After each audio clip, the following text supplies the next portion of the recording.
স্বামী যদি তার দায়িত্ব যথাযথ পালন করে এবং স্ত্রী তার নিজ জায়গা থেকে দায়িত্ব যথাযথ পালন করে, তাহলে আদর্শ পরিবার বিনির্মিত হবেই। কিন্তু দায়িত্বহীনতার কারণেই আদর্শ পরিবার গড়ে উঠছে খুবই কম।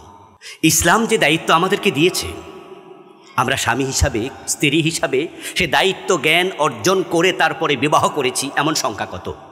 বিবাহ হয়ে উঠেছে একটি জৈবিক চাহিদা মেটানোর জায়গা, অথচ এটা একটি অংশ মাত্র।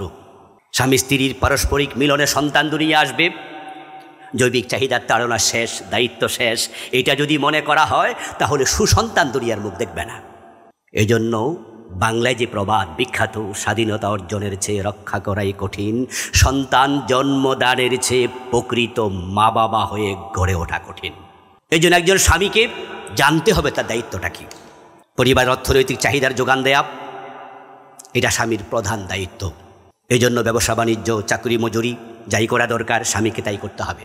অকর্মণ্য হয়ে ঘরে অলস বসে থাকা কোনো পুরুষের কাজ হতে পারে না। স্ত্রী ও নাবালেগ সন্তানদের ভরণ পোষণ করা, লালন পালন করা স্বামীর আবশ্যক দায়িত্ব।